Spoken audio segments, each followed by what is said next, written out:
respect. Watch us burn it lit. So hey guys, welcome back again to my channel. तो आज मैं लेके आऊँगा ड्राइविंग रिव्यू अपनी गाड़ी का, क्योंकि इसके 58,000 किलोमीटर पूरे हो चुके हैं अब तक और इसे 7 साल के आसपास हो चुका है। ये ली थी हमने 2013 मई में, ठीक है। उस हिसाब से इसकी कंडीशन अभी तक बहुत सही है और जहाँ तक अंदाज़ा है एक बार ही डेंट पेंट हुई थी, ठीक है। और अब जो इसमें ड्राइविंग रिव्यू की हम बात करेंगे, जो पहले स्टार्टिंग करते हैं सीट से। जो सीट की इसकी कुशनिंग है, जब हम कवर लगाते हैं, कवर लगाने के बाद सीट की कुशनिंग बिल्कुल ख़त्म सी हो जाती है, ना के बराबर रहती है। उसमें डिपेंड करता है कि आप कवर फॉर्म वाले लगवाते हो या विदाउट फॉर्म लगवाते हो, ठीक है। और मेरे कवर जो लगे हुए हैं फॉर्म वाले लगे हुए हैं, तो इसमें साइड की जो कुशनिंग होती है, थाई सपोर्ट, और आप बैक की सपोर्ट करोगे तो वो बिल्कुल ख़त्म सी हो जाती है। आप सीट से बिल्कुल ऊपर ऊपर हो जाओगे।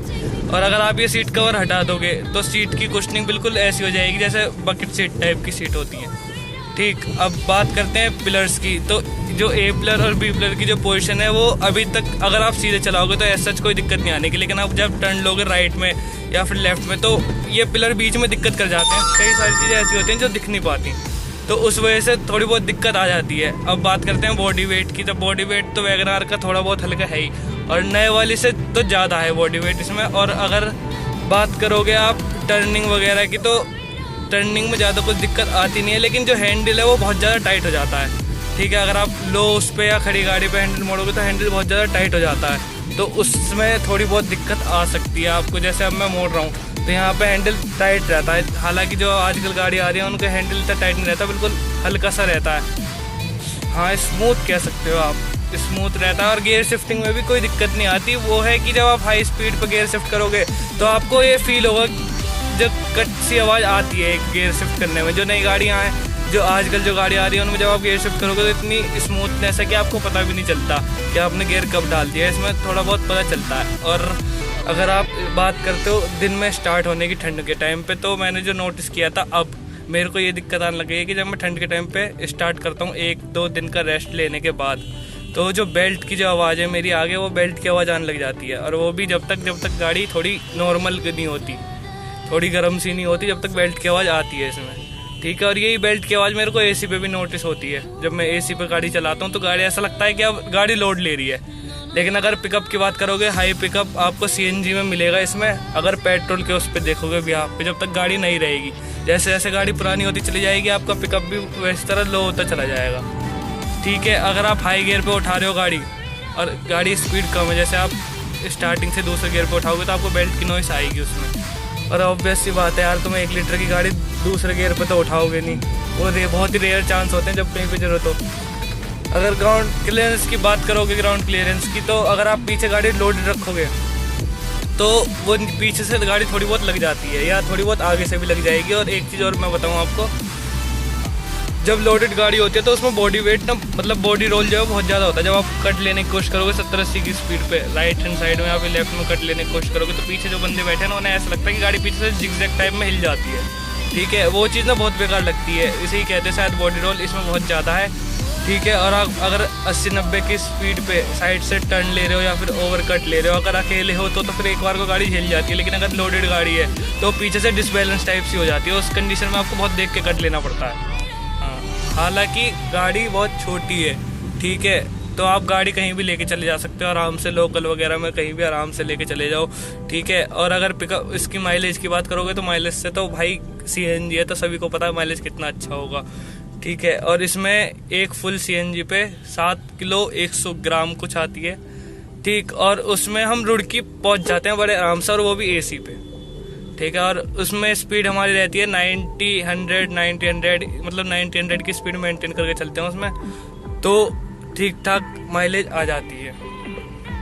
भाई सीएनजी की गाड़ी जो ले रहा है वो मेरे ख्याल में तो सिटी ड्राइव के लिए लेगा। अगर हाईवे की बात करोगे, तो अगर आप लॉन्ग रूट की बात करते हो तो आगे वालों को तो कंफर्टेबल महसूस होगा, लेकिन जो पीछे बैठे हैं, वो जो पीछे वाली बैक है वो थोड़ी खड़ी पोजीशन में है, ठीक है। तो उसमें ना अगर आप 100-150 किलोमीटर के बाद आपको थकान महसूस होने लग जाएगी, उसमें आपको कमर दर्द महसूस होने लग जाएगा। हालांकि अगर नॉर्मली देखा जाए तो अगर मैं भी इस गाड़ी को चलाता हूँ, ठीक है, 100-150 किलोमीटर में चला रहा हूँ, तो मेरे भी कमर में थोड़ा सा पेन होने लग जाता है। मतलब कुशनिंग इतनी अच्छी नहीं है, सीट की जो होनी चाहिए ना हालत, वो इतनी अच्छी नहीं है।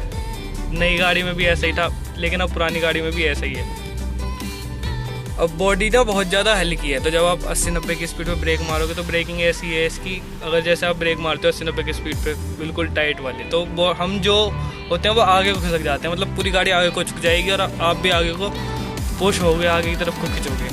वो चीज़ बहुत बेकार लगती है। और अगर आप टर्न लेने की कोशिश करते हो राइट हैंड साइड में 40-50 की स्पीड पे टर्न लोगे आप, नॉर्मली अगर 20-30 की स्पीड पे भी लेते हो तो बॉडी एक साइड को झुक सी जाती है, ठीक। अब वो ABS नहीं है उस वजह से झुकती है या फिर क्या रीज़न है वो मेरे को आज तक समझ में नहीं आया, ठीक। लेकिन इस गाड़ी का एक सबसे बेस्ट पॉइंट ये है कि एक तो इसमें CNG है, ठीक है, और ऊपर से गाड़ी इतनी छोटी है कि आप इसे कहीं भी आराम से ले जा सकते हो।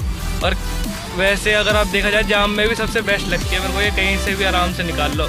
एल्टो टाइप, एल्टो थोड़ी चौड़ी है, ये इतनी चौड़ी नहीं है, तो इसे आराम से कहीं से भी निकाल लो आप। तो अगर बात करते हैं हम नए वाली वैगनआर की, तो नए वाली वैगनआर जैसे कि मैंने आपको पहले किसी एक वीडियो में बताया था कि पीछे से ना बहुत ज़्यादा ऊंची है, तो अब उसमें ABS वगैरह तो सब दे ही रखा है, लेकिन फिर भी इतना मज़ा नहीं आता गाड़ी चलाने में। उसमें ना ऊंची सी गाड़ी बहुत ज़्यादा, जब कट वगैरह लोगे तो उसमें जो लोगों की शिकायत रहती है कि वो एक साइड को झुक जाती है, सही से कट नहीं ले पाते, ठीक, वो सारी चीज़ें हैं। उसमें एक चीज़ और भी नहीं दे गई कि अगर आपकी गाड़ी में पेट्रोल नहीं है और CNG है तो आपकी गाड़ी CNG पे भी स्टार्ट हो जाएगी। जहाँ मेरे को ये चीज़ इसलिए पता क्योंकि मेरे को किसी नए वैगनआर ओनर ने ही बताया था कि अगर आपकी गाड़ी में पेट्रोल नहीं है थोड़ा बहुत भी तो आपकी गाड़ी CNG में स्टार्ट हो जाएगी। वो चीज़ ठीक थी। और बात करोगे स्पेस की, तो स्पेस भी उसमें बढ़ा दिया गया है, लेकिन भाई सुजुकी की गाड़ी की अधिकतर लोग इसीलिए लेते हैं क्योंकि उसमें मेंटेनेंस बहुत ज़्यादा कम होता है, ठीक है। और बिल्ड क्वालिटी अगर सुजुकी की आप देखोगे तो भाई वो तो क्या ही कहने, मेरे ख्याल में विटारा ब्रेजा केवल एक ही गाड़ी थी जिसे 4 स्टार मिले हुए हैं। बाकी अगर वैगनआर की बात करोगे तो किसी को 1 स्टार, किसी को 2 स्टार और किसी को 1 भी नहीं। SES प्रेसो का जो टेस्ट हुआ था उसमें भी इन्होंने गाड़ी अलग से लेके टेस्ट करा था, ठीक है, तो वो भी इन्होंने गाड़ी कंपनी को दी नहीं थी क्लेम करनी टेस्ट के लिए।